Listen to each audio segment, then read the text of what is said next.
তুই কি জানিস মহাবিশ্বে আমরা কতটা ছোট? আমার মানে সত্যিকারের ছোট, এত ছোট যে ভাবলেই মাথা ঘুরে যায়। হ্যাঁ জানি, কিন্তু এই ছোট হওয়াটাই কি সব? মানে আমরা ছোট হলেই কি সব প্রশ্নের উত্তর বিজ্ঞান দিয়ে মিলে যাবে? না না, ছোট হওয়াটা আমার পয়েন্ট না। পয়েন্টটা হলো আমরা এই বিশালতাটা বুঝতে পারছি। একটা ছোট্ট প্রাণী পৃথিবীর একটা কোণে বসে পুরো কসমসটা নিয়ে ভাবছে। এটাই তো অবিশ্বাস্য। ঠিকই বলেছিস, কিন্তু বুঝতে পারছি মানেই কি সব জানি? কার্ল সেগান বলেছিলেন মহাবিশ্ব 15 বিলিয়ন বছরের পুরনো। এই সংখ্যাটা মাথায় ঢোকে না আমার।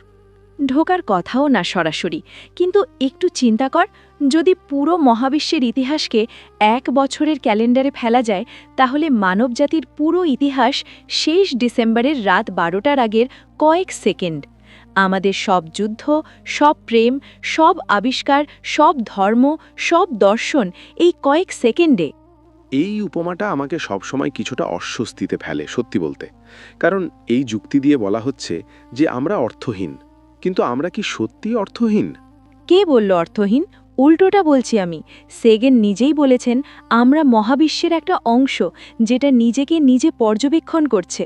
স্টার ডাস্ট দিয়ে তৈরি, কিন্তু সেই স্টার ডাস্ট আজকে কবিতা লিখছে, গান গাইছে, রাতের আকাশ দেখে বিস্মিত হচ্ছে। আমরা তারার ধুলো। এই কথাটা সুন্দর, কিন্তু এই সৌন্দর্যটাও কি শুধু বিজ্ঞানের ভাষায় ব্যাখ্যা করা যায়? সুন্দরের অনুভূতি কোন পরমাণু থেকে আসে?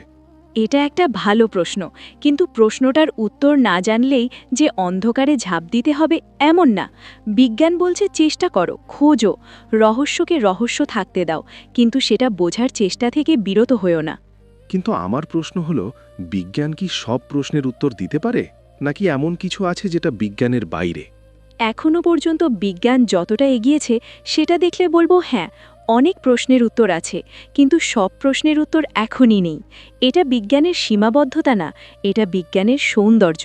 প্রতিটা উত্তর নতুন প্রশ্ন তৈরি করে। ঠিক আছে, তাহলে একটা মৌলিক প্রশ্ন করি। মহাবিশ্ব কোথা থেকে এলো? বিগ ব্যাং বললেই কি হয়ে গেল? বিগ ব্যাংয়ের আগে কি ছিল? এটাই তো সবচেয়ে ইন্টারেস্টিং প্রশ্ন। সেগেনও এই প্রশ্নটা নিয়ে ভেবেছেন।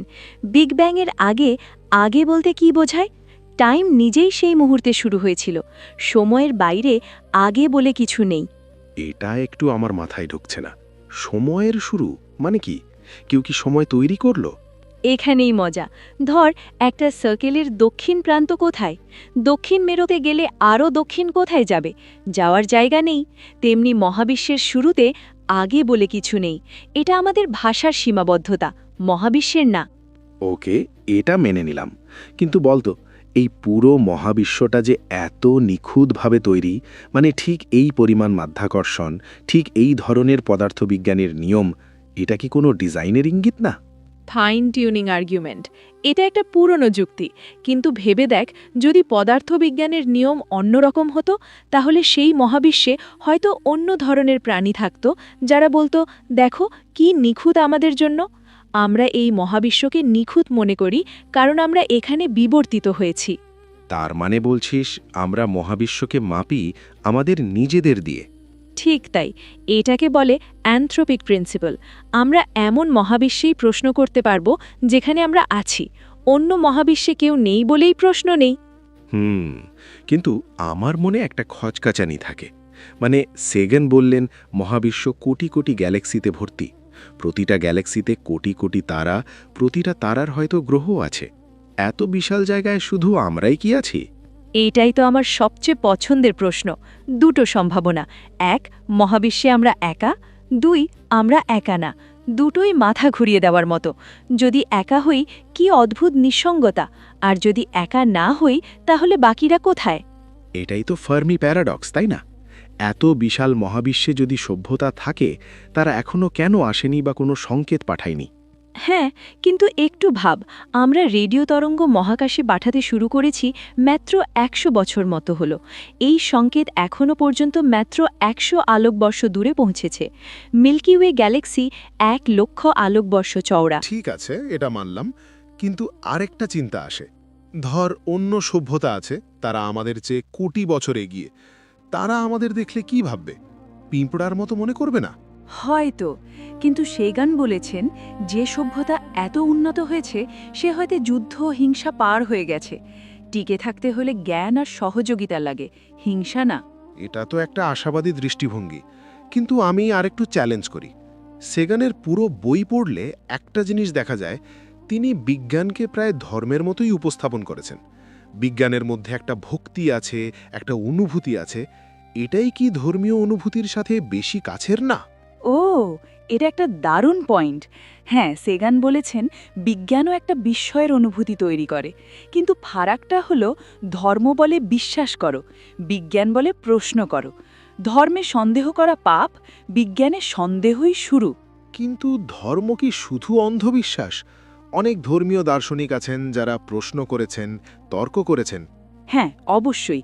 ইবনে রুশদ, আল বিরুনি, নাগার্জুন এরা সবাই ধর্মের মধ্যে থেকেই প্রশ্ন করেছেন। কিন্তু সমস্যা হলো প্রাতিষ্ঠানিক ধর্ম প্রায়ই এই প্রশ্নকারীদের দমন করেছে। আলেকজান্ড্রিয়ার লাইব্রেরি পোড়ানো, গ্যালিলিওকে বন্দি করা, এগুলো কি বলে? এটা ঠিক, কিন্তু বিজ্ঞানের ইতিহাসেও তো অন্ধকার আছে। ইউজেনিক্স, পারমাণবিক বোমা, মানবদেহে পরীক্ষা, এগুলো বিজ্ঞানীরাই করেছে। একদম ঠিক। সেগান এটা স্বীকার করেছেন। বিজ্ঞান একটা হাতিয়ার, ভালো বা খারাপ নির্ভর করে কে ব্যবহার করছে।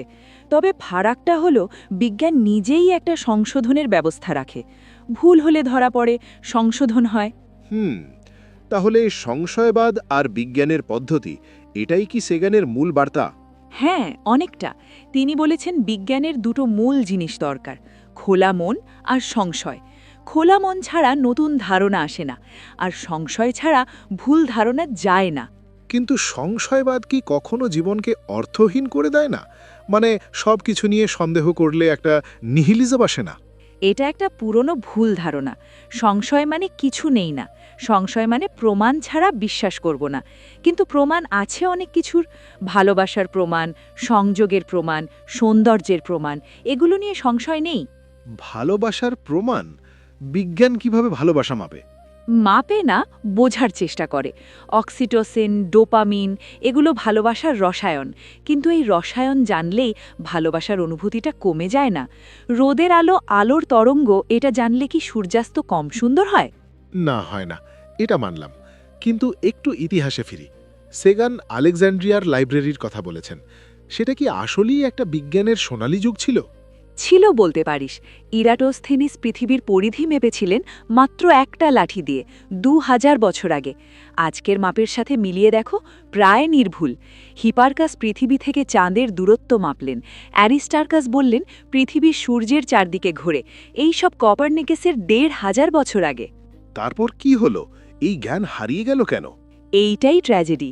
সেগান বলেছেন কিভাবে সংকীর্ণ মন, ধর্মীয় উগ্রতা, রাজনৈতিক সংকট এই জ্ঞানকে ধ্বংস করল।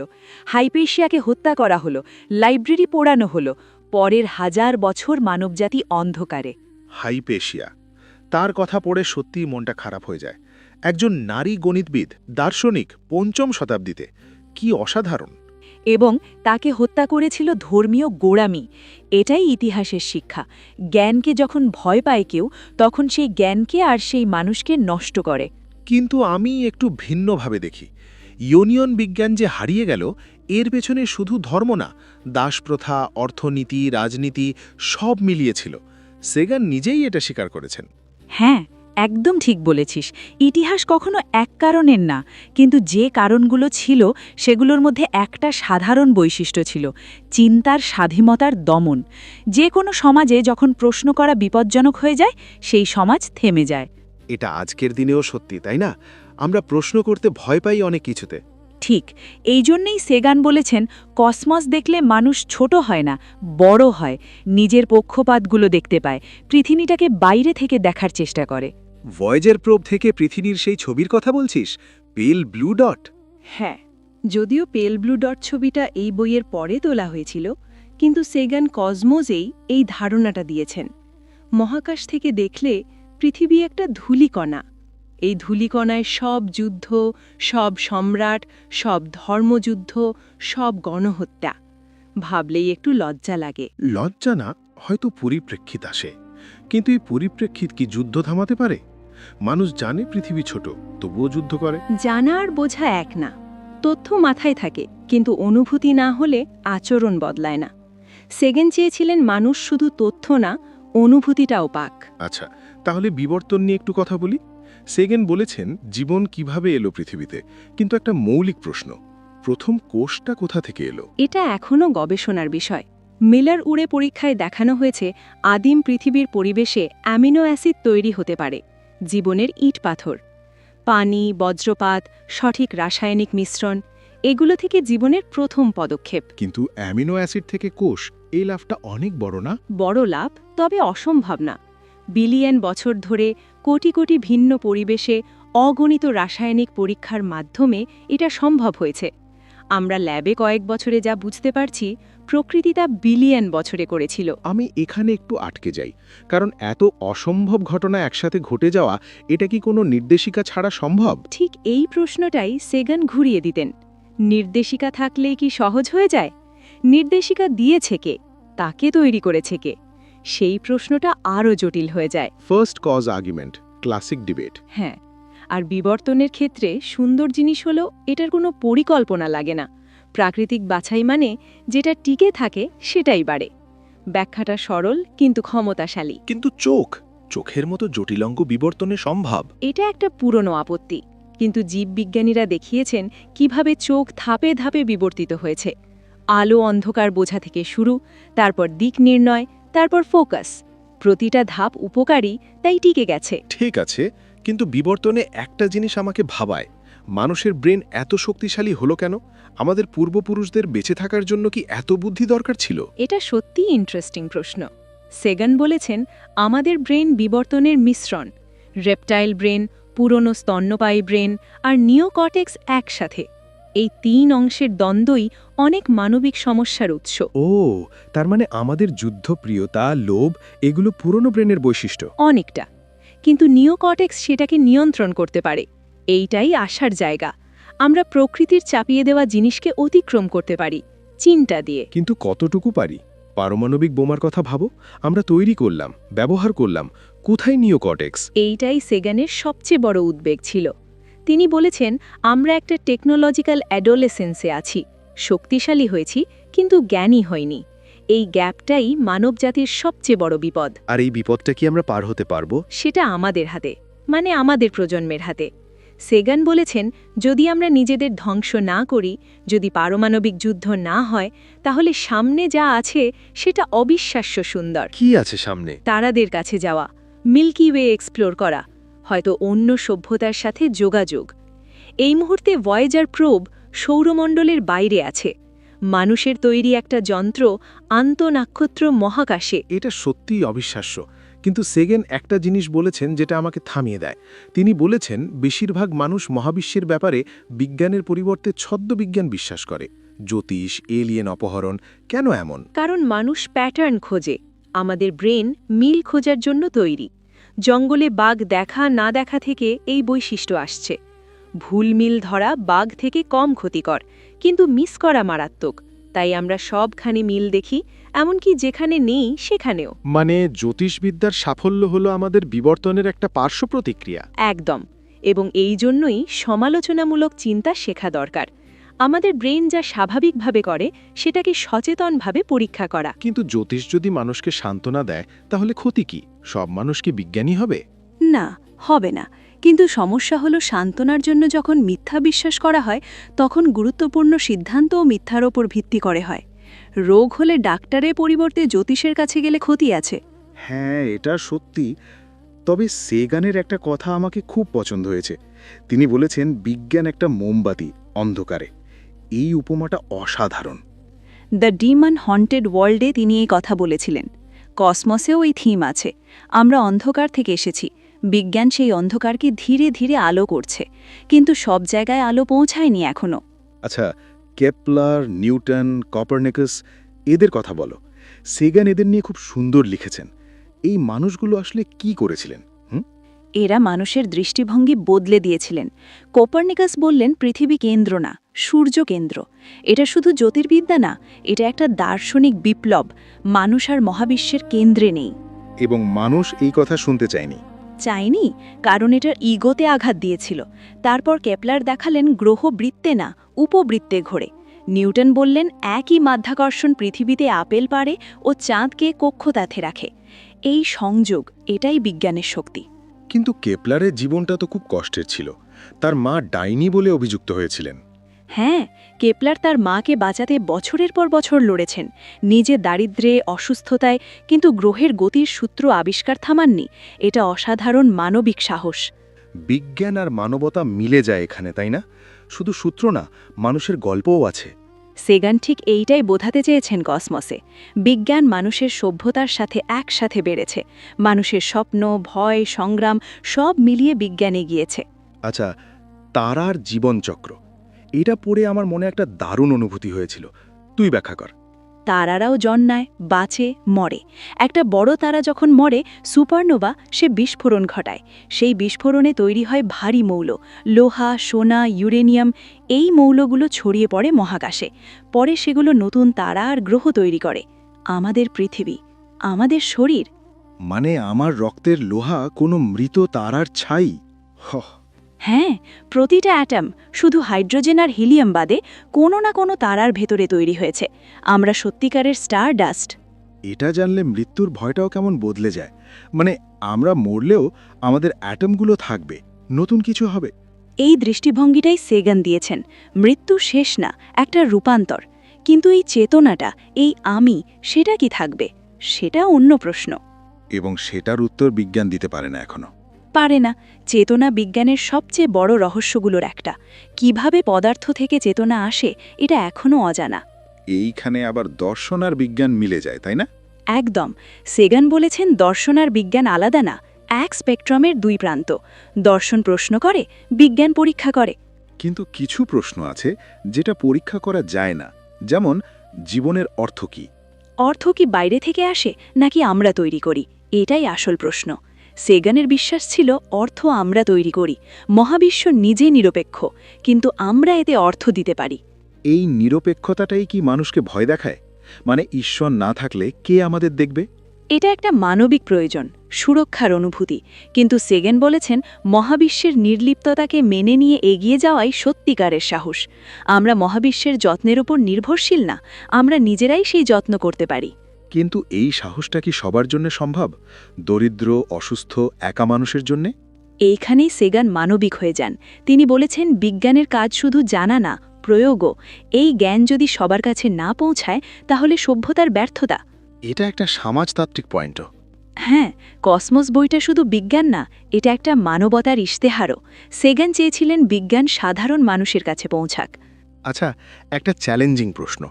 সেগান বলেছেন আমরা পৃথিবীকে যত্ন নিতে হবে কারণ এটাই আমাদের ঘর। কিন্তু বিবর্তনের যুক্তিতে তো প্রতিযোগিতাই স্বাভাবিক। পরিবেশ নষ্ট করাও কি বিবর্তনের ধারা না? ও, এটা একটা তীক্ষ্ণ প্রশ্ন। কিন্তু বিবর্তন মানেই প্রতিযোগিতা না। সহযোগিতাও বিবর্তনের সফল কৌশল। মৌমাছি, পিঁপড়া, মানুষ সবাই সমাজ তৈরি করেছে সহযোগিতায়। একা থাকলে আমরা মরে যেতাম। তাহলে পরিবেশ রক্ষা করাটাও আমাদের বিবর্তনীয় স্বার্থে। একদম। কিন্তু সমস্যা হলো আমাদের ব্রেন স্বল্পমেয়াদী পুরস্কারের জন্য তৈরি। আজকের লাভ, আগামীকালের ক্ষতি, এই বিনিময়টা ব্রেন ভালো বোঝে না। আর পরিবেশ ধ্বংস একটা দীর্ঘমেয়াদী প্রক্রিয়া। মানে আমাদের ব্রেন এখানেও আমাদের শত্রু। পুরনো ব্রেন আর নতুন বিজ্ঞানের মধ্যে একটা টান আছে। সেগান এই টানকেই চিহ্নিত করেছেন মানবজাতির মূল সংকট হিসেবে। এখন একটু মঙ্গল গ্রহের কথা বলি। সেগান বলেছেন মঙ্গলে একসময় হয়তো প্রাণ ছিল। এটা কতটা সম্ভব? মঙ্গলে একসময় পানি ছিল, এটা এখন প্রমাণিত। পানি থাকলে প্রাণ সম্ভব। মঙ্গলের মাটিতে জৈব অণু পাওয়া গেছে। সম্পূর্ণ প্রমাণ এখনো নেই, কিন্তু সম্ভাবনা একেবারে উড়িয়ে দেওয়া যায় না। যদি মঙ্গলে প্রাণ পাওয়া যায়, এমনকি ব্যাকটেরিয়াও, তাহলে কি হবে? সেটা ইতিহাসের সবচেয়ে বড় আবিষ্কার হবে। কারণ তখন প্রমাণ হবে প্রাণ শুধু পৃথিবীতে না, মহাবিশ্বের সাধারণ ঘটনা। দুটো কাছাকাছি গ্রহের স্বাধীনভাবে প্রাণ মানে মহাবিশ্ব জুড়ে অগণিত প্রাণ। এটা ধর্মের জন্য কি মানে হবে? বিভিন্ন ধর্ম বিভিন্নভাবে নেবে। কেউ বলবে ঈশ্বর শুধু পৃথিবীতে না, সব জায়গায় জীবন দিয়েছেন। কেউ সংকটে পড়বে। কিন্তু ইতিহাস দেখায় মানুষ নতুন তথ্যের সাথে মানিয়ে নেয়। এখন একটু গভীর প্রশ্ন বলি।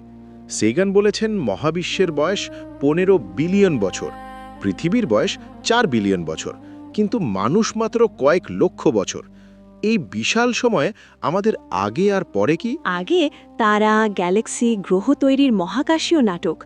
প্রাণের উদ্ভব, বিলুপ্তি, ডাইনোসর, পরে সূর্য 5 বিলিয়ন বছর পরে মরবে, পৃথিবী সেই আগুনে পুড়বে।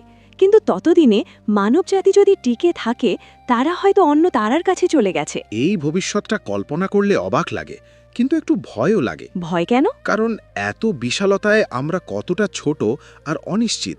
একটা গ্রহাণু এলেই শেষ, একটা পারমাণবিক যুদ্ধ হলেই শেষ। এইটাই সেগানটি ঘুম থেকে জাগাত। তিনি বলতেন, পৃথিবীতে আছি বলেই পৃথিবীকে ভালোবাসা দরকার, কিন্তু শুধু পৃথিবীতে আটকে থাকা বিপজ্জনক। সব ডিম এক ঝুড়িতে না রাখা, এই প্রবাদটা মহাকাশে প্রযোজ্য। হ্যাঁ, সেগেন বলেছেন, মহাকাশ অভিযান শুধু জ্ঞানের জন্য না, আমাদের বেঁচে থাকার জন্য। কিন্তু আরেকটা দিক ভাবো, আমরা পৃথিবীতে নিজেদের মধ্যে ঝগড়া থামাতে পারছি না, আর মহাকাশে যাব। এটাই সেগেনের দ্বন্দ্ব। তিনি একই সাথে হতাশাবাদী আর আশাবাদী। মানুষের ক্ষমতায় বিশ্বাস করতেন, কিন্তু মানুষের মূর্খতাও দেখেছেন। সেগেন নিজে কিভাবে এই ভারসাম্য রাখতেন? জ্ঞান দিয়ে। তিনি বিশ্বাস করতেন, যদি মানুষ মহাবিশ্বকে সত্যিকারভাবে বোঝে, তাহলে নিজেদের ক্ষুদ্রতাও বুঝবে, আর ক্ষুদ্রতা বুঝলে হয়তো বিনয় আসবে। বিনয় থেকে শান্তি, এটা একটা দীর্ঘ পথ। দীর্ঘ, কিন্তু একমাত্র পথ হয়তো। সেগেন বলেছেন, যুদ্ধবাজ সভ্যতা টিকতে পারে না, কারণ এক পর্যায়ে তারা নিজেরাই নিজেদের ধ্বংস করে। এই ফার্মি প্যারাডক্সের একটা ব্যাখ্যা তাহলে উন্নত সভ্যতারা হয়তো নিজেরাই নিজেদের শেষ করেছে। হয়তো এইটাই সবচেয়ে ভয়ঙ্কর সম্ভাবনা। মহাবিশ্বে প্রাণ আছে, কিন্তু তারা প্রযুক্তির যুগ পার হতে পারেনি। আমরা কি সেই পরীক্ষার মুখোমুখি এখন? হ্যাঁ, সেগেন বলেছিলেন, আমরা এখন সেই ক্রিটিক্যাল পিরিয়ডে আছি। পারমাণবিক যুদ্ধ, পরিবেশ ধ্বংস, বৈশ্বিক মহামারী, এগুলো আমাদের সভ্যতার পরীক্ষা। কিন্তু সেগেন মারা গেছেন 1996 সালে। তখন থেকে এখন অনেক কিছু বদলেছে। ইন্টারনেট, কৃত্রিম বুদ্ধিমত্তা। সেগেন এটা দেখলে কি বলতেন? মজার প্রশ্ন। সেগেন হয়তো বলতেন, ইন্টারনেট মানবজাতির এক বিশাল স্নায়ুতন্ত্র তৈরি করেছে, কিন্তু সেই সাথে ভুল তথ্যও দ্রুত ছড়াচ্ছে। কৃত্রিম বুদ্ধিমত্তা নিয়ে উত্তেজিত হতেন, কিন্তু সতর্কও থাকতেন। এআই কি মানবজাতির জন্য কসমসের মতো, মানে নতুন দিগন্ত? হতে পারে, কিন্তু কসমস নিরপেক্ষ, এআই সক্রিয়। এআই ভুল শিখলে সেটা প্রচার করে, কসমস কিছু প্রচার করে না। এই পার্থক্যটা গুরুত্বপূর্ণ। কিন্তু ফিরি কসমসের মূল থিমে। সেগেন বলেছেন, কসমস শব্দটা পাইথাগোরাস দিয়েছিলেন, মানে সুশৃঙ্খল, সুন্দর মহাবিশ্ব। এই সুন্দরটা কি সত্যিই আছে, নাকি আমরা দেখতে চাই বলে দেখি? দুটোই হয়তো সত্যি। মহাবিশ্বে গাণিতিক নিয়ম আছে, এটা সত্যি, কিন্তু মানুষের চোখে। তবে এই নিয়মগুলোর সরলতা আর কার্যকারিতা, এটা কি শুধু কাকতালীয়? আনরিজনেবল এফেক্টিভনেস অফ ম্যাথমেটিক্স, পদার্থবিদ উইগনার বলেছিলেন। হ্যাঁ, কেন গণিত মহাবিশ্বকে এত সঠিকভাবে বর্ণনা করে? এটা এখনও রহস্য। হয়তো মহাবিশ্ব আসলেই গাণিতিক কাঠামো, হয়তো আমরা এমন প্রাণী যারা গণিত দিয়ে চিন্তা করি, তাই গণিত কাজ করে মনে হয়। এই প্রশ্নের উত্তর হয়তো কখনো পাওয়া যাবে না। বা হয়তো পাওয়া যাবে। সেগেন বলতেন, এই না জানাটাই সুন্দর, জানার ইচ্ছেটাই মানুষকে মানুষ করেছে। আচ্ছা, শেষ দিকের একটা প্রশ্ন। সেগেন বলেছেন, পৃথিবীতে যা কিছু আছে, সব প্রাণী, গাছপালা, ব্যাকটেরিয়া, সবাই একই পূর্বপুরুষ থেকে এসেছে। এই আত্মীয়তার অনুভূতি কেমন লাগছে? আমার কাছে এটা একটা অদ্ভুত সৌন্দর্য। মানে একটা বাজ পাখির সাথে আমার দূরের আত্মীয়তা আছে। এবং একটা পাইন গাছের সাথে, একটা মাশরুমের সাথে, এমনকি একটা ব্যাকটেরিয়ার সাথে।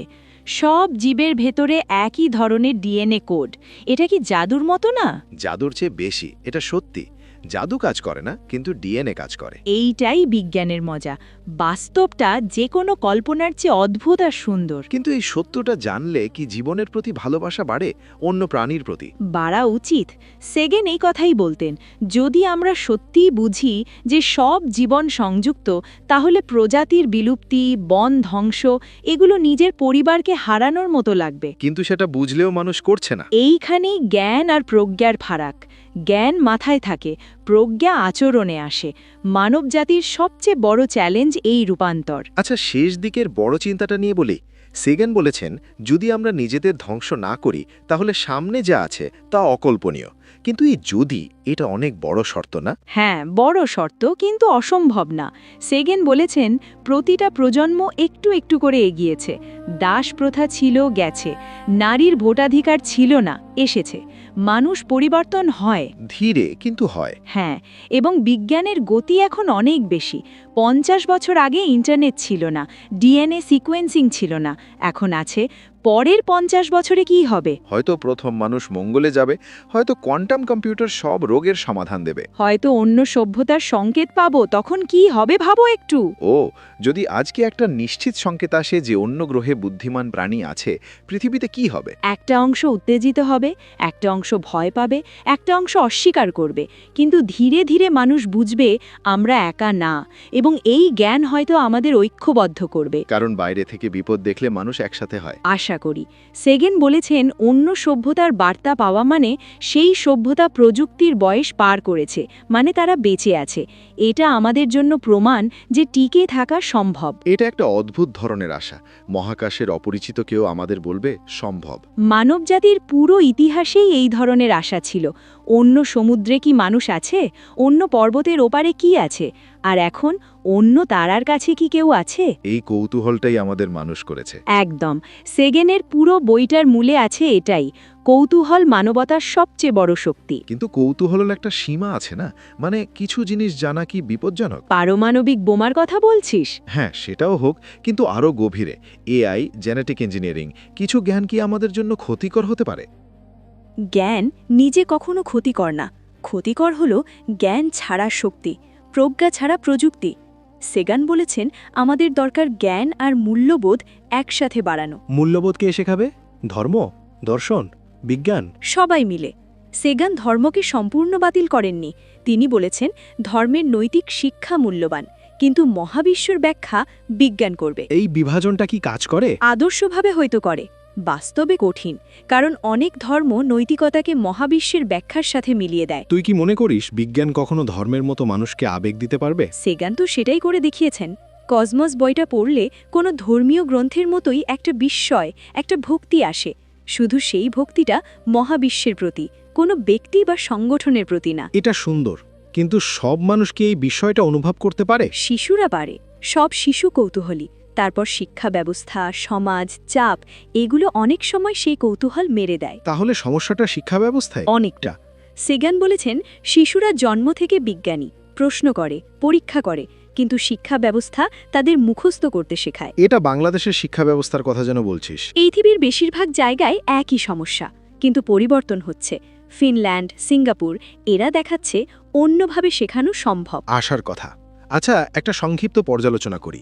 স্যাগানের কসমস পড়ে তুই কি নিয়ে বেরিয়ে এসেছিস মূলত? আমি বেরিয়ে এসেছি একটা নতুন দৃষ্টিভঙ্গি নিয়ে।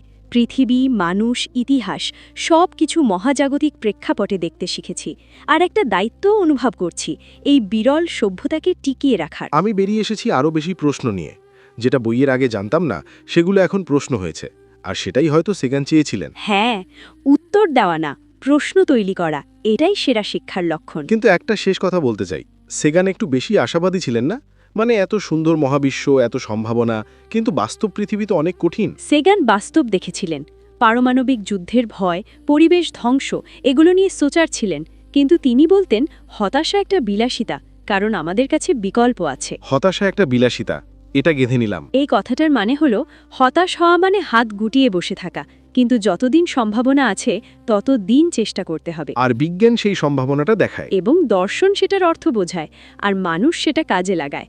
তিনটে মিলে সভ্যতা। সুন্দর বললি। আচ্ছা, তাহলে মূল প্রশ্নে আসি, মহাবিশ্বে আমরা কি একা? তোর উত্তর কি? আমার মনে হয় না একা। সংখ্যার হিসেবে কোটি কোটি গ্যালাক্সি, কোটি কোটি তারা, কোটি কোটি গ্রহ, সম্ভাবনা অসীম, কিন্তু এখনও প্রমাণ নেই। তাই উত্তর হল সম্ভবত না, কিন্তু নিশ্চিত না। আমার মনে হয় এই প্রশ্নের উত্তর না জানাটাই সুন্দর। এটা আমাদের খুঁজতে অনুপ্রাণিত রাখে। এইটাই সেগানের মূল বার্তা। মহাবিশ্ব একটা প্রশ্নের সমুদ্র, আমরা সেই সমুদ্রে সাঁতার কাটছি। প্রতিটা উত্তর নতুন ঢেউ তৈরি করে, আর আমরা সেই ঢেউয়ে ভাসতে ভাসতে এগিয়ে যাই। হ্যাঁ, আর এই যাত্রাটাই অসাধারণ। আমরা মাত্র কয়েক প্রজন্ম আগে জানতাম না পৃথিবী গোলাকার, এখন অন্য ছায়াপথের ছবি তুলছি। ভবিষ্যতে কি জানব? হয়তো জানব চেতনা কিভাবে আসে, হয়তো জানব মহাবিশ্বের জন্মের আগে কি ছিল, হয়তো জানব আমরা একা কিনা। এবং সেই জানার যাত্রাটা, সেই খোঁজার আনন্দটা, সেটাই জীবনের সবচেয়ে বড় অর্থ। সেগান এই কথাই বলেছেন, কসমস শুধু বিজ্ঞানের বই না, এটা মানবতার গান। আমরা কোথা থেকে এসেছি, কোথায় যাচ্ছি, কেন এখানে আছি, এই তিনটে প্রশ্নের সাথে প্রতিদিন বেঁচে থাকাই সত্যিকারের জীবন। এই কথাগুলো শুনলে বুকের ভেতরে কিছু একটা নড়ে ওঠে। সেটাই মানবতার নিদর্শন। কসমস পড়লে বুঝি আমরা তারার সন্তান, কিন্তু আমাদের নিজস্ব আলো আছে। আর সেই আলো জ্বালিয়ে রাখাটাই আমাদের দায়িত্ব। হ্যাঁ, প্রজন্ম থেকে প্রজন্মে যত দিন মানবজাতি আছে। এবং হয়তো মানবজাতির পরেও, কারণ আমাদের তৈরি জিনিস, আমাদের ধারণা, সেগুলো মহাকাশেও ছড়িয়ে যেতে পারে। ভয়েজারের মতো সেই ছোট্ট যন্ত্রটা এখন আন্ত নক্ষত্র মহাকাশে। তাতে আছে পৃথিবীর শব্দ, সুর, ছবি। কোনোদিন হয়তো কেউ পাবে এবং জানবে এই ছোট্ট নীল বিন্দুতে একসময় কেউ ছিল, যারা স্বপ্ন দেখত, ভালোবাসত, প্রশ্ন করত। এবং তারাদের দিকে তাকিয়ে ভাবত আমরা একা না। সেগান এই বাক্যটাই লিখতে চেয়েছিলেন সারা জীবন ধরে। এবং লিখেছেনও। কসমস সেই বাক্যের বিস্তার। অনেক সুন্দর একটা আলোচনা হলো। আমার মনে হচ্ছে এখন রাতের আকাশটা আগের চেয়ে অনেক বেশি অর্থবহ। এটাই তো চেয়েছিলাম। রাতের আকাশ শুধু সুন্দর না, এটা আমাদের ইতিহাস, আমাদের ভবিষ্যৎ। প্রতিটা তারা একটা সূর্য, সম্ভবত একটা পরিবার। আর সেই পরিবারে হয়তো কেউ এই মুহূর্তে আকাশ দেখছে আর ভাবছে, আমরা কি একা? এবং একই প্রশ্ন করছে যেটা আমরা করছি।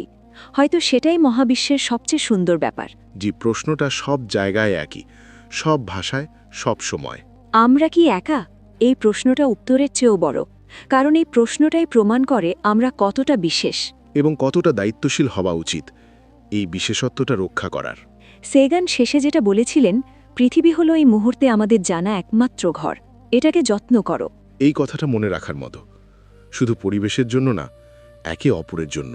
মানুষের মধ্যে যে বিভাজন, ধর্ম, জাতি, রাষ্ট্র, সেগুলো মহাবিশ্বের স্কেলে কতটা ক্ষুদ্র, কিন্তু আমাদের একে অপরের প্রতি ভালোবাসাটা, সেটা বিশাল। এবং সেই ভালোবাসাটাই মহাবিশ্বকে জানার সেরা কারণ, যাতে আরও ভালোভাবে বাঁচা যায়। কসমস পড়া শেষ করলে মনে হয় জীবনটা কত ছোট, কিন্তু কত মূল্যবান। আর বিজ্ঞান সেই মূল্যটা বুঝতে সাহায্য করে। বিজ্ঞান, দর্শন, শিল্প সব মিলিয়ে। কারণ মানুষ শুধু তথ্যে বাঁচে না, অর্থেও বাঁচে। আর অর্থ আমরাই তৈরি করি। মহাবিশ্ব নিরপেক্ষ, কিন্তু আমরা মানবী। এটাই মানুষের সবচেয়ে বড় শক্তি এবং সবচেয়ে বড় দায়িত্ব। সেগানের মতো করে বললে, মহাবিশ্ব অনুভব করে না, কিন্তু আমরা অনুভব করি, এবং এই অনুভবটাই মহাবিশ্বের সেরা উপহার। আর আমরা সেই উপহারটা ব্যবহার করছি, প্রশ্ন করে, খুঁজে, ভেবে, একে অপরকে বলে। ঠিক যেমন এখন করলাম। ঠিক যেমন করলাম। মহাকাশ বিশাল, কিন্তু এই কথোপকথনটাও ছোট না। না, ছোট না। এটাও মহাবিশ্বের একটা অংশ। দুটো সচেতন প্রাণী মহাবিশ্বকে বোঝার চেষ্টা করছে। এবং সেই চেষ্টাটাই চলতে থাকবে প্রজন্মের পর প্রজন্ম, যতদিন আকাশ আছে, যতদিন প্রশ্ন আছে। এবং যতদিন মানুষ আছে যারা সেই আকাশের দিকে তাকায় এবং ভাবে। সেগান সেই মানুষদের একজন ছিলেন, আর তার বই পড়ে আমরাও সেই দলে যোগ দিয়েছি। হ্যাঁ, আর এই দলটা ছোট হলেও এই দলটাই মানবজাতির আশা। শেষ কথা বলতে গেলে কসমস একটা বই না, একটা আমন্ত্রণ, মহাবিশ্বকে সত্যিকারভাবে দেখার আমন্ত্রণ। এবং সেই আমন্ত্রণ গ্রহণ করার সাহস, সেটাই মানবতার সবচেয়ে সুন্দর বৈশিষ্ট্য। সহমত। আর সেই সাহসের নাম হলো কৌতূহল। চিরন্তন, অক্লান্ত কৌতূহল। যা আমাদের গুহামানব থেকে মহাকাশচারী বানিয়েছে। এবং একদিন হয়তো আরও কিছু বানাবে, যা আমরা এখনো কল্পনাও করতে পারছি না। সেই দিনের অপেক্ষায় থাকাটাই জীবন। এবং সেই অপেক্ষার মধ্যেও প্রতিদিন বেঁচে থাকাটাই সত্যিকারের সাহস। সেগান বলেছিলেন, মহাবিশ্বকে জানার একটা পথ, মহাবিশ্ব আমাদের মধ্য দিয়ে নিজেকে চেনে। এই বাক্যটা মাথায় রাখলে নিজেকে আর ছোট মনে হয় না, বরং দায়িত্ববান মনে হয়। এই চেনার কাজটা করে যেতে হবে। করে যাব, প্রশ্ন করতে করতে, খুঁজতে খুঁজতে, এবং হারাতে হারাতে, আবার খুঁজে পেতে পেতে। এটাই তো বিজ্ঞানের পথ, এটাই তো মানুষের পথ। কসমসের পথ। হ্যাঁ, কসমসের পথ।